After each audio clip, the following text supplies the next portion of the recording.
Thomas Kitts, Merry Christmas and welcome to Art School Live. What are you going to do today?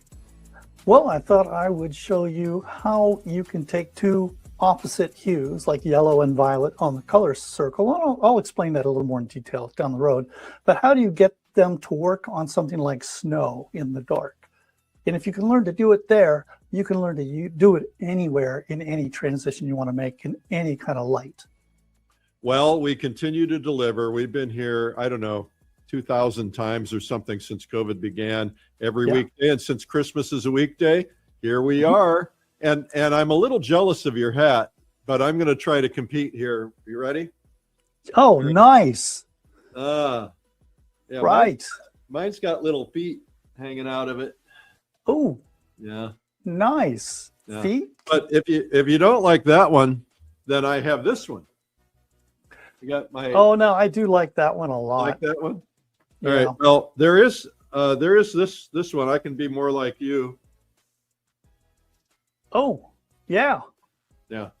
Okay. Well, I don't have the belt, but hey, you're classier, definitely. Yeah. Well, there's one more option here. One more. Oh. Ready? Oh, stick with that one. It's kind of a scarecrow does Christmas kind of thing going on. It's a Christmas tree. That's nice. Yeah, and it's got a little place here I can look through it. Yeah. Me want. Yeah. Me want. Yeah. Okay. Well, it's in the mail. So just like your Christmas present is in the mail. Yeah. I like presents. Okay. Well, maybe later I'll ask you what you got for Christmas, and then I'll tell you what I got. But first, let's get this show officially started. Sure. It's Art School Live with Eric Rhoads.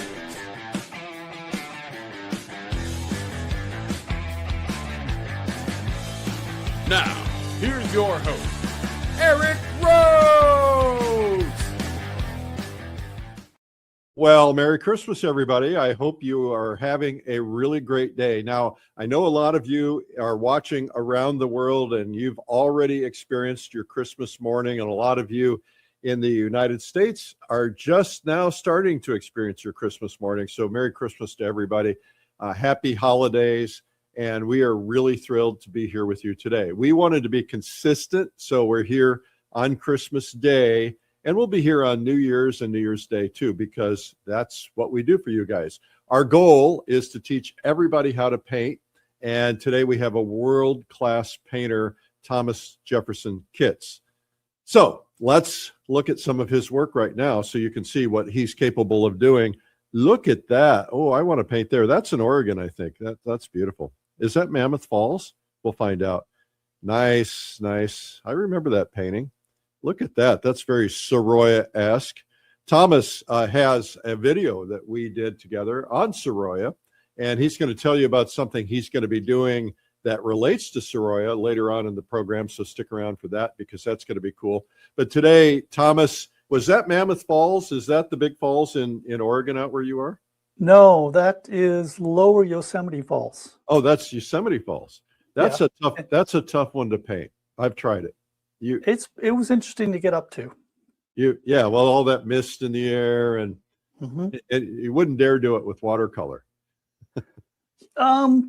Never say never, right? Yeah.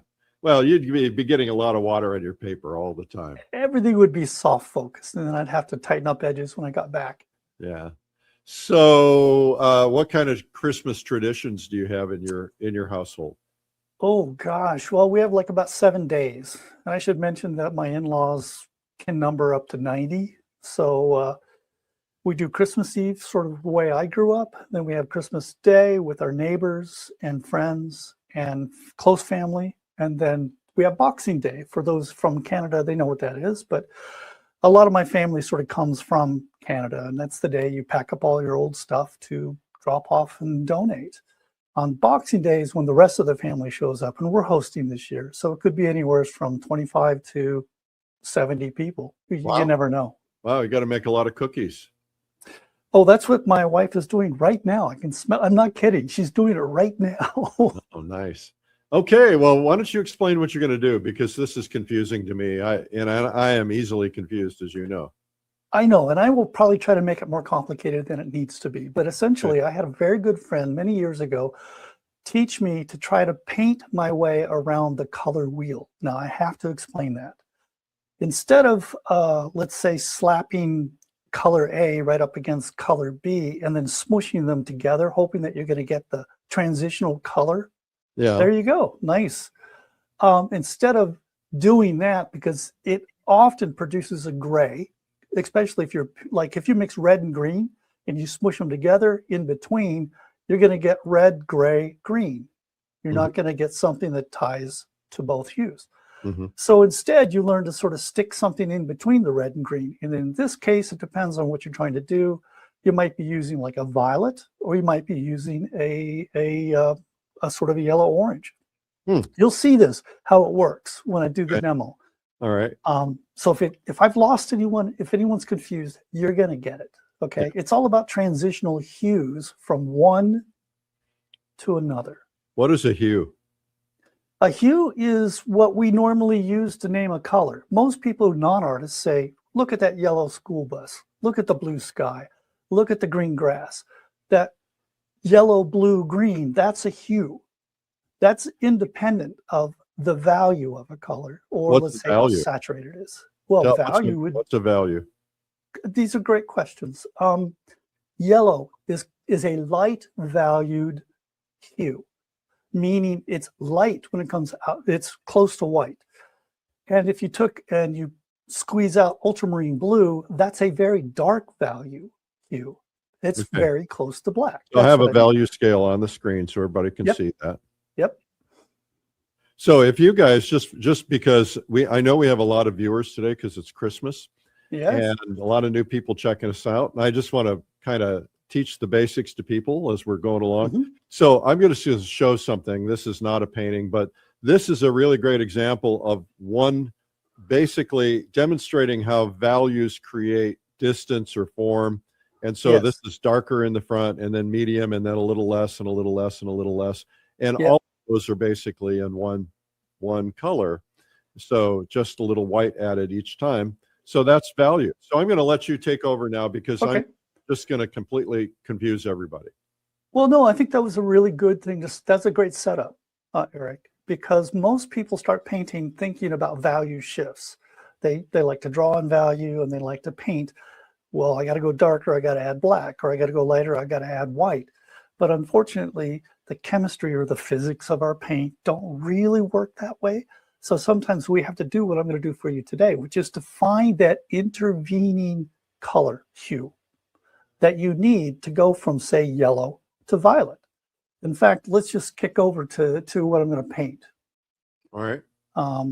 So this is the painting. Now, I started this, and I'll explain why in a minute. But I started this early so that we could talk just about what's going to happen in the snow in the foreground. If you look at the reference, this is what I'm painting from. This is a friend's house up in Nova Scotia.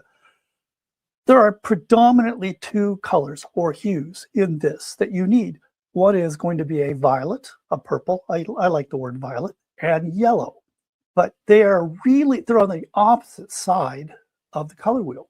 So here we have yellow and violet, top, bottom, violet. How do you get between those two without ending up with this sort of awful looking gray when you don't want that gray? That means you do it by not using yellow and violet together. You are going to use, like I'm going to use red and orange to get from yellow to violet or back again. I sound like I'm sort of dissembling here, but bottom line is it's just easier to see it. So I laid this out quickly because we have a limited time period. And I really wanted to address moving from purple or violet to yellow in the snow. To start with, I'm just going to jump in.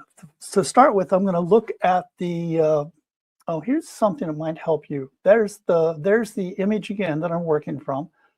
One of the windows is the hottest, lightest, most yellow window, sort of dead center to the house.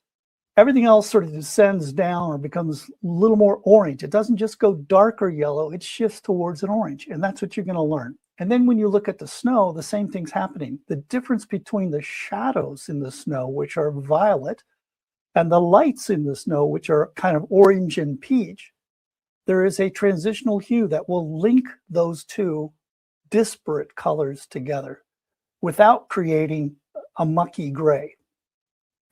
So back to this, and we'll just dive in. So, hi, this is me right here. So first thing I want to do is I just want to set where my lightest, yellowest area is going to be. And everything else, in effect, is going to descend from that. So we're going to pick this window, which is the lightest and most intense, and put that in like that. Now you got Thomas Kincaid going on right now. You got what? You got Thomas Kincaid going on right now. I do, yeah. Let's see. I'll put the lighthouse in the back. And no, let's not go there. Gazebo. You know, I'm just going to say I've seen about 10 of his originals, and he was a really good painter. Oh yeah. When he let himself go out and plein air paint, man, he was really, really good. Well, and I had dinner with him one night, and he told me he loved plein air painting, and he was tortured by having to do all these calendar paintings because he had to do 12 big ones a year. Yeah. And I think you knew him. Oh, no, I never got to meet him. I almost did, but I'll save that story for another time. There was just one time down in the Bay Area, I was painting, and somebody asked me who I was, and they said, I told them Thomas Jefferson Kitts, and he said, "Oh, you must know Thomas Kincaid." And I thought, because you're both. Everybody who has the name Thomas knows each other. Yes, it's a club, it's a clique. Anyhow, you know, I just, you know, a lot of people like to make fun of him, but he was aware of what he was doing, and when he did his own work, man, it was amazing stuff. Yeah. Well, right, his calendar work and so on was a little bit what some would say a little kitsch, but you know, it sold. He told me he made $250 million that year. Yeah, well, that's good money, I guess. I would liken him, and I think this is fair, and that's not patronizing. I think this is very fair. I would liken him to Currier and Ives myself. You know, he was of his time, and he did good work. And Currier and Ives was the same. Sold more artwork than anybody in the history of art, even exceeding Norman Rockwell, who was also oftentimes considered a little illustrative rather than fine art. But hey, they all have their place. Right. You know, the older I get, the less concerned I am about is this high art or not. I don't really care about that anymore. I just want to paint, you know. So what I'm doing here, by the way, watching this, Thomas, I can now see things on the house that I couldn't see before. For instance, the light around the window, I didn't notice it before until you filled it in, and then that light starts glowing. And that's because this color temperature associates with that darker reddish color temperature. And when it was blank and it was sort of that white or slightly purple, it disassociated. And that's partly what we're going to be doing here. So all I'm doing here is I'm showing you where the light sources are going to be throwing the light onto the snow. If I jumped into the snow without laying this in, I think I would struggle to understand the hue value chroma, you know, what I keep going on about, the proper relationships. And I want to keep this fairly loose. Now, I think I probably could have gone a little darker. This is where the primary light source in the building was, in the house, my friend's house. These are also lit, but they're not lit as bright. So why don't you bring up your reference image one more time, just so that they can, people tuning in late. Merry Christmas, everybody. There you go. Okay. And also it's small, but the same reference is in the lower left corner. So now that I've almost established, I'm actually going to go a little lighter. And here's where I have to lie as an artist, because paint isn't like light. It's not the same. But I want to give a sense that there is stronger light in there. So I'm going to put some white there in the wet yellow to create the illusion. Is that pure white? Yeah, that's just pure white, but I know it's going to pick up the wet paint that I put down there. That's a pretty thick passage of orange there. So I knew that if I load just pure white and push it into that, it's going to amalgamate. It's going to sort of pick up some of that and become not white anymore. Plus the little bits of impasto here sort of cause sparkle to happen as well. Okay, there's another big art person word. What does impasto mean? Impasto means thick paint. Okay. Or it means like, no, I'm going to make a pasta joke. It'd be That's like not paste. Work. like paste, Yeah. stow paste. I think of it as bump and texture, physical bump or physical texture. So all this is doing here is just meant to sort of modulate the windows here a bit. And I'm not going to worry about the shapes or anything right now. I clean that up as I go. But now I have a sense of that's my lightest light. This will always have to be my lightest value. If I go lighter than this anywhere else, then I will lose a sense of that being the light source on the snow. Well, it also becomes your focal point, and you Yes. can't have more than one focal point. Well, you can actually. can? You know, I know a lot of people tell you not to do that, but I think you can have up to 2 or 3 so long as they're organized. Like that's the most important focal point. Right. I could make that a secondary Yeah. focal point, and I could make that a tertiary focal That's point. right. So subordinate focal points Yes. are okay, but primary Yes. focal points you can. If you did 2 bright windows, your brain would go, I don't know where to look. Right, exactly that.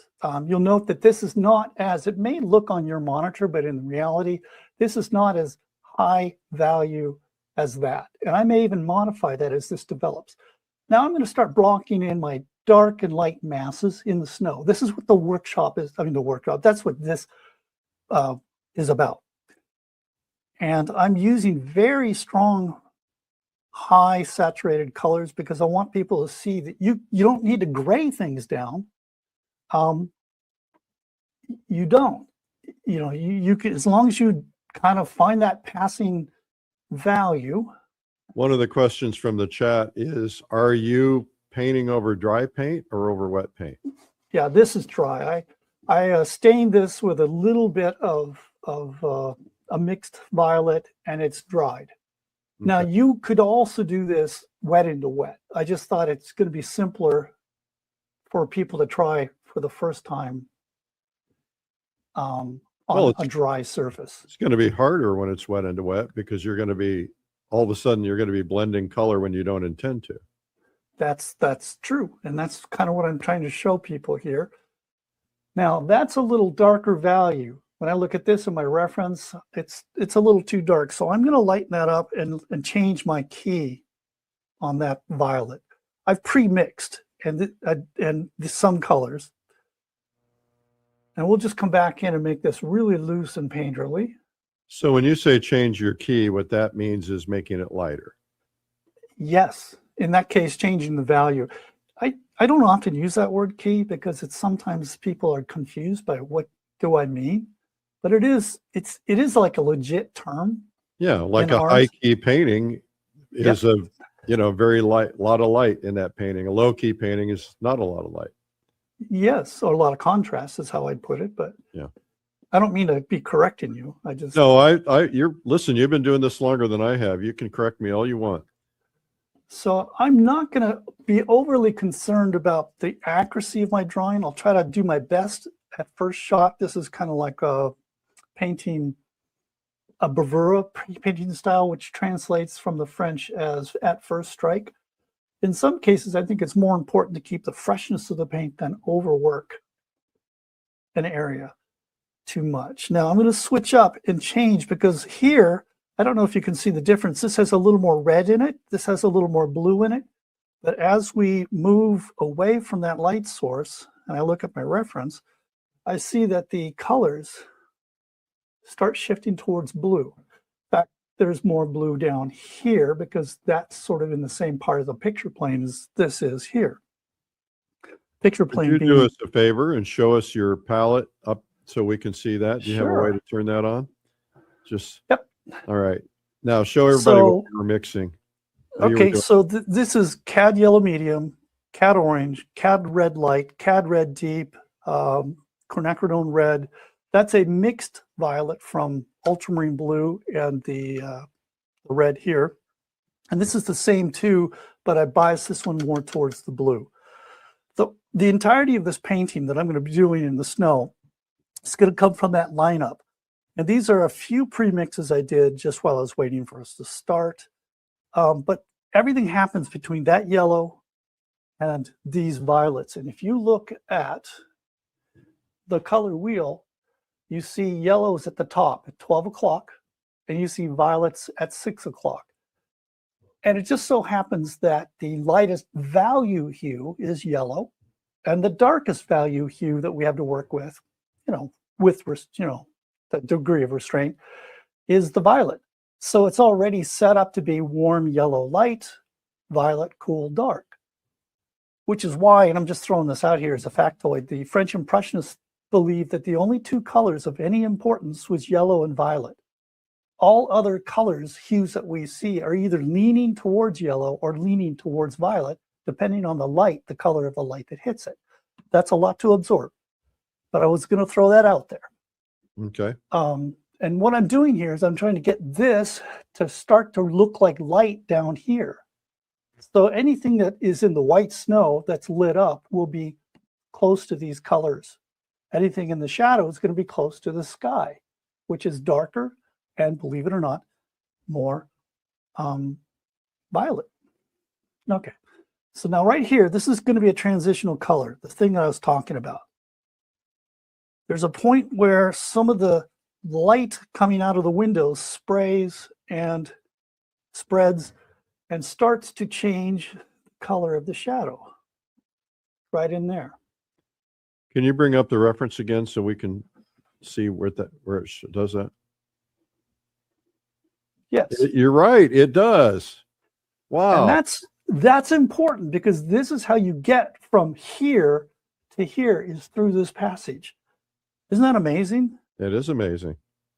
And you can play it up. You can actually overstate it, which is what many artists such as myself like to do. What is exactly happening there? Is that pinkish color coming from the darker windows that are a little bit more orange? Is that reflecting off of those, or is it just that the light changes as it gets in the distance? Well, light falls off, if that's what you mean by changes. Yeah. The further away the light source is, the amount of value it drops. And I could bore you with the science, but let's not go there. What I am saying, however, is that the intensity and the contrast falls off the further away you get from the light source.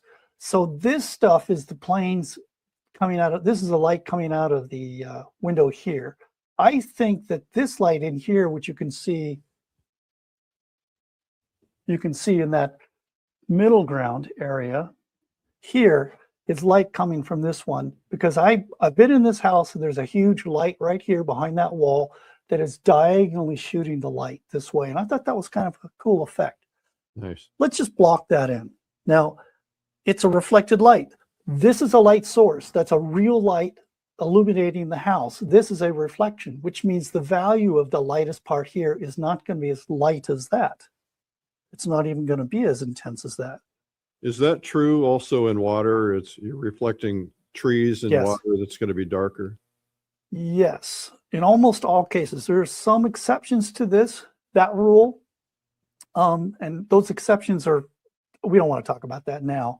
Okay. But almost always a reflection in the water or in a mirror is going to be darker in value than the object being reflected. Okay. Did you follow that? I did. I think everybody did. That's great. Yeah. So now I am simplifying some of the structure here because of time. But now here's a great way to explain this. So here we have sort of the peach color that's coming from these windows. But as it moves away, this is a hill, by the way, so it's actually turning away from the light source. So this is where we're going to start going, heading towards the violet. And what is between the orange and a violet but a red? So this is that painting your way around the color circle concept. Because if you look at the color wheel, orange, O, is now moving towards red, which is moving towards violet. And that's how you make these colors all transition. Now, also, there's a drop-off. There's a loss in value. Like as this goes further into the dark, you can now see it goes from more red here to more peach to more yellow, orange, And then these are actually cast shadows, which I'm not going to get into right now. So where you laid the red in also appears to have created a sense of turning the form. Exactly. And what I'm doing is exactly what you said. I'm turning the form using shifting color, shifting chroma. That's a very good observation. Now, I did that just to kind of soften that edge. That was my because I Christmas present to you. Aw, I'll take more. I'll take more. Okay. Now, I need to establish, you know, I'm not going to get into interior light in these shadows yet. But if I have enough time, I'm going to show you bounce light, because there's light coming here, hitting this little trench, and it's being thrown into this shadow here. So there's the other side of the trench, which is catching some of that light. But we'll see if we get there today. And let's see. I'm going to see if I can just speed things up a little bit. Now, it can be now that's a little more red than I wanted. So we're going to go back to the blue.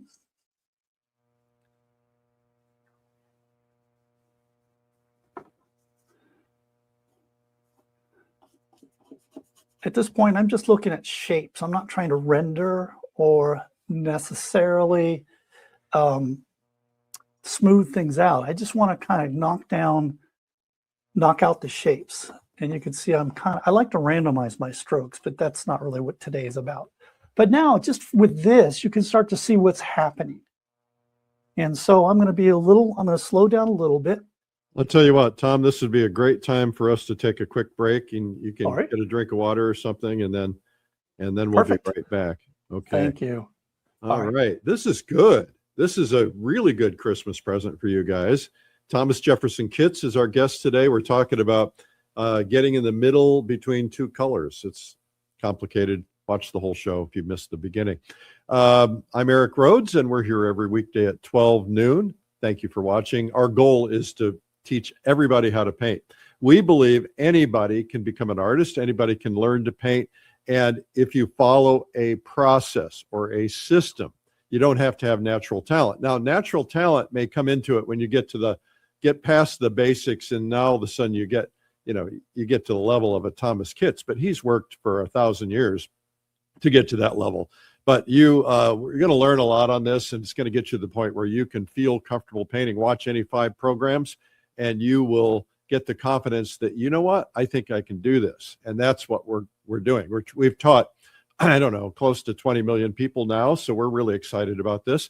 We have a gift for you today. Our free gift for you is a free ebook, and it's called 97 Art Secrets and Incredible Art Secrets. This is a free video, and you can stream it instantly when you're done with watching Tom today. And just go to 97artsecrets.com/ASL. You'll also find a DVD option there if you want to ship a DVD. We'll ask you to pay the shipping. We have a couple of things coming up, and the time is running out. So I'm going to tell you about 3 things. Don't go away. They're all 3 good. The first one, the time is running out, is Winter Art Escape, which is my winter retreat. We only have 9 seats left. And by the way, since it's Christmas and I can't check the thing myself, I have to talk to my people in my office, and they're all having Christmas. So I don't really know if there's 9 seats left. If there are not, if it's sold out, then you can get on a waiting list. And then if we have a room open up, but it is my thing called Winter Art Escape. Watch this right now. Every February, it happens. Gray skies, the freezing winds, blowing snow, the endless shoveling, power outages, and closed airports. Winter doesn't just chill your bones, it drains your inspiration. But what if instead of scraping ice, you were setting up your easel under the warm sun?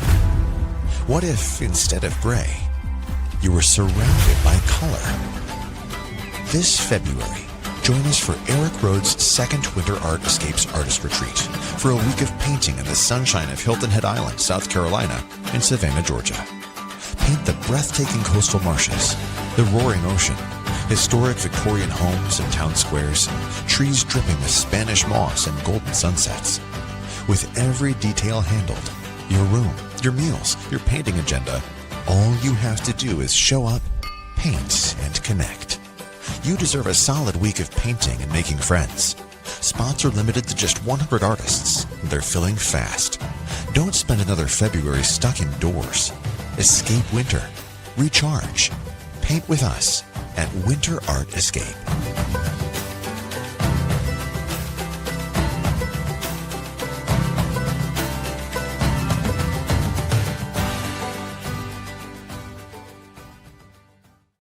It's so much fun to paint with other people and to hang out all day.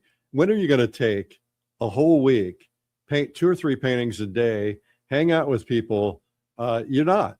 It's just hard to do that. So come join us. It's a lot of fun. You do not have to be a great artist. You can be a beginner. We don't care. We're just all equals. We're having a lot of fun.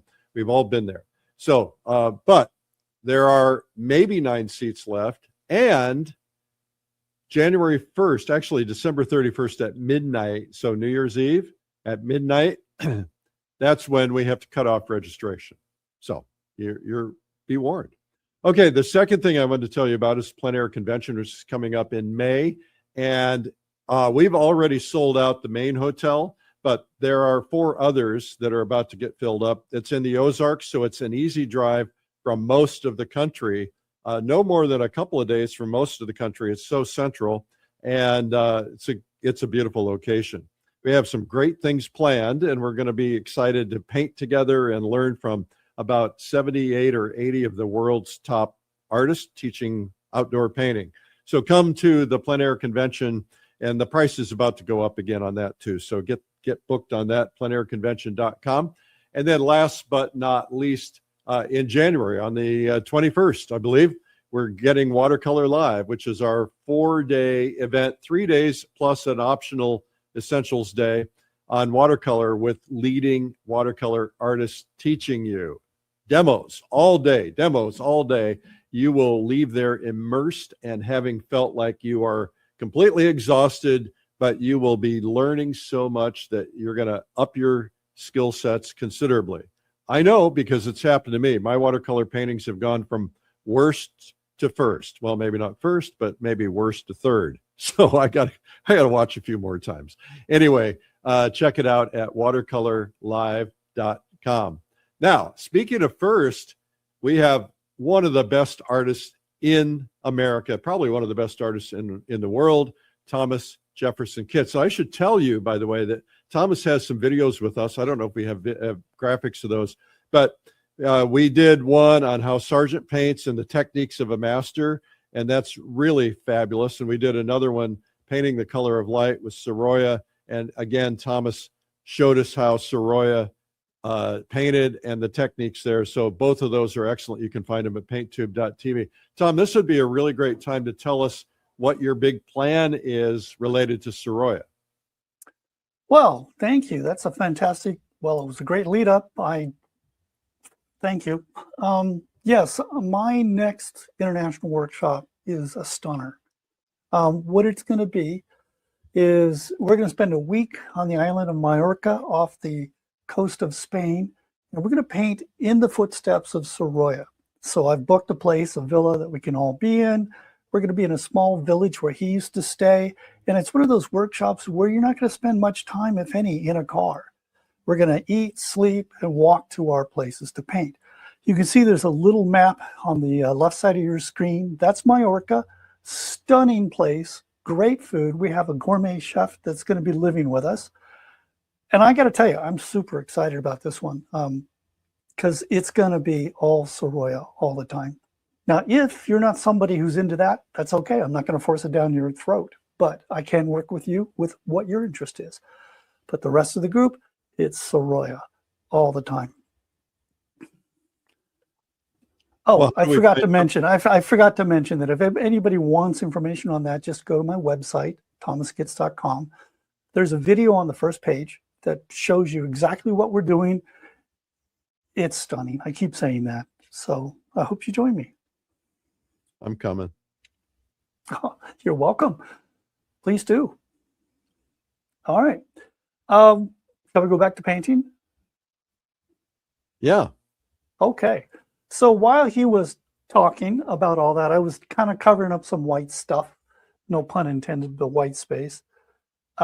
because it's hard to start making out some of these relationships of value and, say, temperature until you get rid of that stuff that you need to cover up. But now I can start to see the shape of the light and where it transitions from light to dark, from yellow and orange to violet.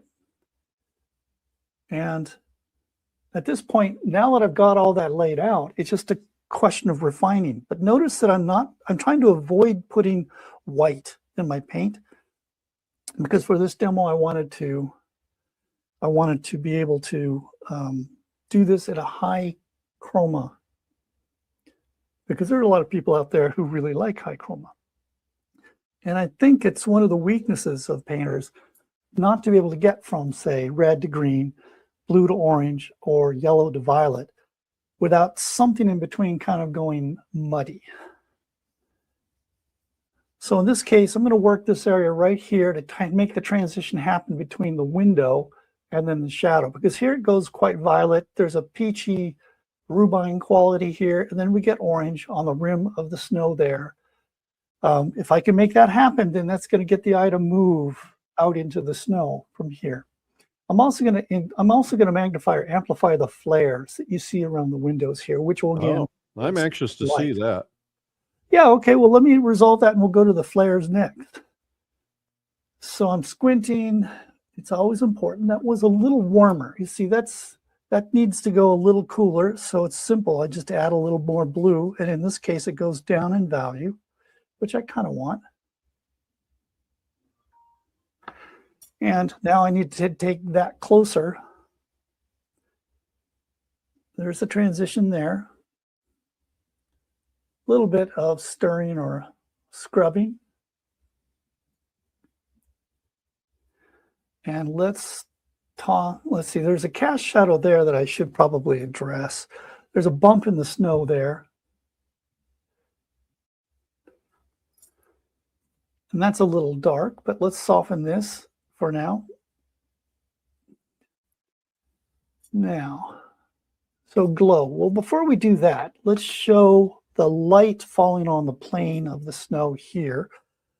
And there's a point where the actual light, that snow edge there is so close. Let's bring up your reference photo before you lay that stroke down so they can see it one more time. Okay. So we are talking about this area here. All right. So let's see. I'm kind of speed painting here. So let's just make it simpler than it really is. So now we have here, this is the edge of the snow rolling towards that window. And that happens again here. Like that. So now there's a relationship between the snow and the windows. It's not well executed or painted yet, but it's there. While I'm doing that, let's do this. We're gonna throw down some flare. There's some little snow that's on the edge of that there that's catching also underneath. Now that could probably go a little darker in value as we go out towards the edges. Now, let's go ahead and look at flares. Again, I'm going to lead with the flare here because it's the biggest flare we have. Now, I want it to be dark enough that you can see the window mullion, essentially, or the frame.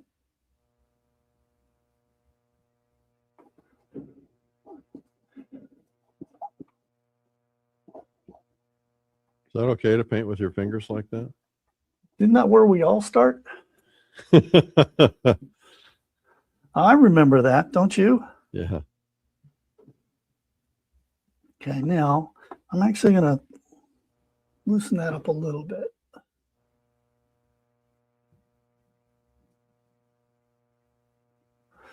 This is why oil is what it is. You know, people, when they realized 400 years ago that they could do these kind of gradations, they just never went back to tempera wholesale.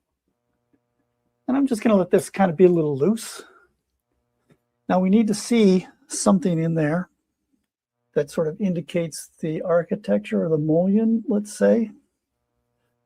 And I'm just, it doesn't even matter what. Okay. What I'm doing here is mixing some sort of more grayish or earth colors. Now that is dark against light. To convey light, you really need to have that. You can't just put light down expecting it to look like light. You also have to have dark. So but if you were to put a dark that you would normally see there, it would be too dark, wouldn't it? In other words, if you made the dark out of something that came from the light color, yes? Well, no, I use some, this is sort of the shadow area, the violets that I'm using. Okay. So I intermix that with some of the light to cause a brownish color. Okay. Because that's where I want kind of a neutral. It reads on screen like it's got a little of that red in it. Oh, well, it does. There's no question about that. Now, I don't want to get lost in doing a lot of detail. I just want to vary the actual windows here, what's going on, so that your eye will then interpret that as light. Like right in here, let's take, most people when they start out painting windows, they tend to make them the same value or the same shape to each other. And then they also end up making each window inside the same value and the same color, when in fact, that's rarely the case. So here we go from a lighter to darker. So that's not a big shift. It may not even show on the on your computer screen, but that's lighter, thicker, and a little cooler because of the white I added than that. And so it just kind of makes them modulate more. Now let's go back to this window here, and I'm going to use a different brush. This is what I was using, was a soft sort of a filbert. And I think I want something that's a little more, okay, I'm going to mix kind of a brownish dark. Brownish meaning it's going to be on the red side, but it's going to be still loaded towards red. And that's because I want to get out from that a little bit. Because right now that's not reading so much as a glow as it was like a box around it. Now, when I start doing things like this, I'm going to show some of that light coming here. Let's see, yeah. On this snow, this is a piece of the roof, the snow on the roof catching that light. That is catching that light. Mm-hmm. And so not just concentrating on the snow and on, let's say, the windows, you have to look at what's around catching. Those are planes, surface planes that are catching the light. Let's throw this in here. This could possibly become a secondary point of interest here.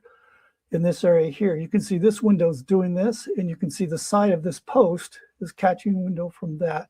That's too light, meaning it's too intense and it's too high in value, because it's going to compete for that. So I want to take that down. Oop, more. This is 𝗲𝗶𝗁𝗲, which is why. There's another big word. 𝗲𝗶𝗁𝗲, yes. 𝗲𝗶𝗁𝗲, it's a French term for wet into wet. That's how I knew it growing up, wet into wet. But it just means that you're pushing color into color, wet, and you're expecting to make a third color often when you lay down when I laid down that color, I was expecting to make that kind of orangey brown. Now I want to come back and clean that up just a little bit. And this kind of thinking in terms of color, where you're looking for the transition, that's really essential to 𝗲𝗶𝗁𝗲 or wet into wet work, because you don't want to sit there and try to make your passing tone between this violet and that peach by scrubbing them together. It's very rare that you want to do that. By the way, when you put the light on that post, it suddenly made that porch feel three-dimensional. That's why. Yeah, in fact, there's going to be, well, let's just put them in now.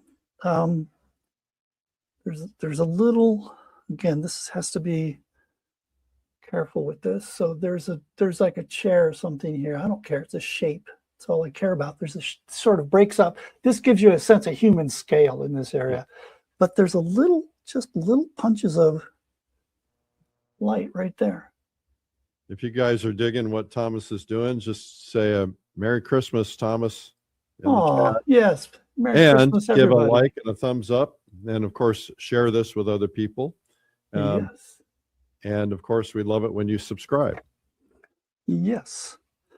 Now this, I'm going to make a mark so small, I hope it'll show, but this is like a rim light. You're catching too much coffee this morning, geez. So that sort of optically blends with the rest of the things here. And I'm showing you that this porch, that you can't see the top of the porch, but you can see the edge just catching the light coming off of that window. Now, I didn't change or modify the window. I think I'm going to need to, just because you want to see what it is, like that. And not the same, never the same. Similar, but never the same. Something's happening in this window here, which is nice because I got this dark against light here, and I can play off of that.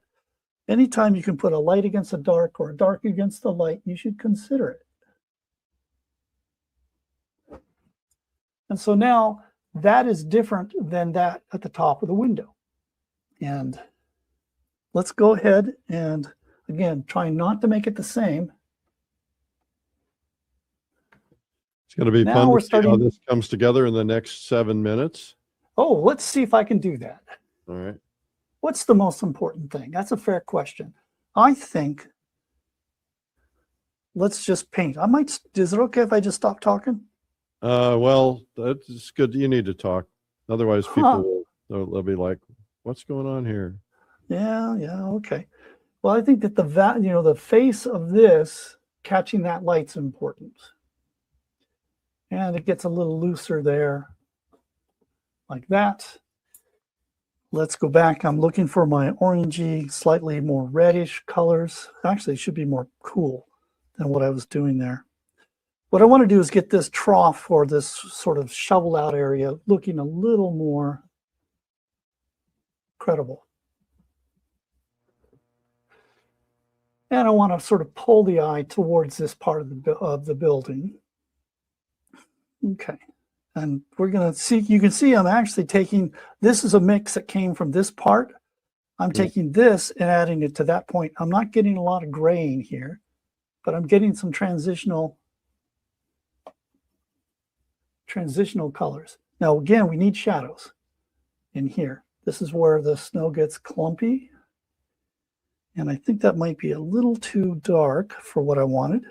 So I just, in this case, added a little white.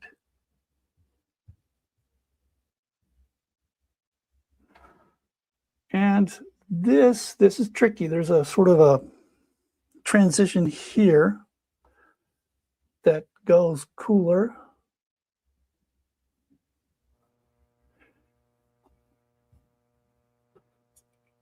Now, I'm going to lie, I think. There's something about this that's a little too same to me. So we're going to ease that. And I'm going to actually lose some of the sort of clods of snow there, and some edges. And then I can come in later if I want to add them. Now this I had gotten excited about, but I kind of left it without carrying it further. This is interesting to me. This is where we go from that orange into the purple. Everybody, please notice how he softens those edges. It's pretty amazing to see how he does it. You really got to do that. I've been working with people in my studio for a long time to get them to lose their edges. And, you know, a couple of them really discovered that last week. It was like a real eye-opener for them. I started off sharpening all my edges too. It's just I didn't know how important it was. Now I'm going to throw something here. This is a bluish green. This is cerulean blue hue, which is essentially, I believe it's just a phthalo blue green shade with white added. But again, I want to shift the temperature in the shadows. So any surface of the snow that's looking like it's looking towards the sky, it's going to go greenish. And it's going to go a little lighter, not so light that it jumps out of the shadow mass, but a little lighter.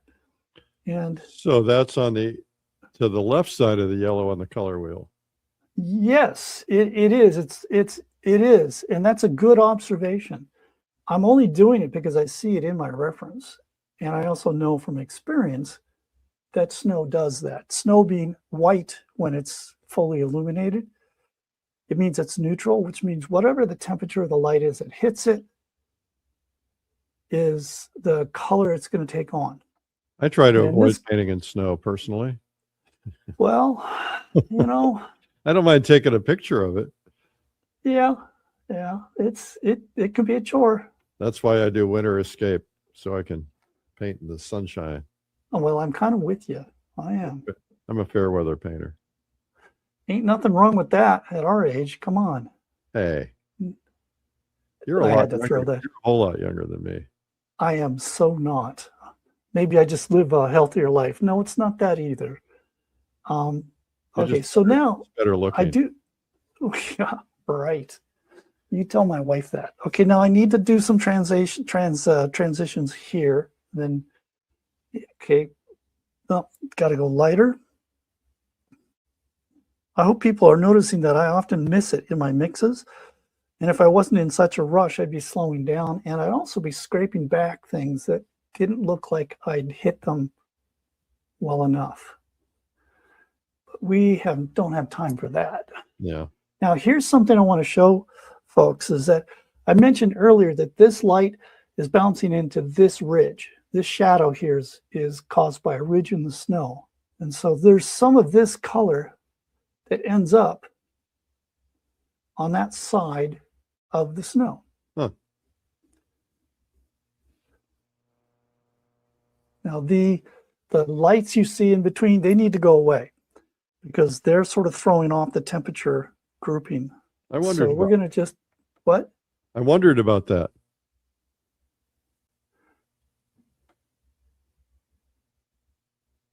Just getting rid of those will start to make this integrate with what's happening here. Now, some of these colors that I'm getting are combined with what's already down, the orange, with the reddish violet, and that's intentional. That's entirely intentional. Sometimes they're not exactly what I wanted or what I was looking for, but if they're close enough, I leave them. I've learned to do that because, again, as I said earlier, I'm more into the freshness of the mark than I am the correctness these days. Losing edges. Now, I think one thing will help is if I go darker in this area to kind of provide a base. I agree. And I mean, it is kind of a vertical movement. But now the going darker there makes this stuff read more light. Yeah. And we're down to the last couple of minutes here. So Are we? Wow. You are a harsh taskmaster. Christmas shows go fast. They do. Now let's go, and I'm going to throw some more, I'm going to mix some quick neutrals. I'm using opposite hues, yellow and violet, to kind of create a brownish color. And you may note that there's a lot more red in that color. That red is associated with the red that's built into that house. It's not just a value shift. It's a shift in hue. And let's just, while we're at it, throw a little bit of light past this point.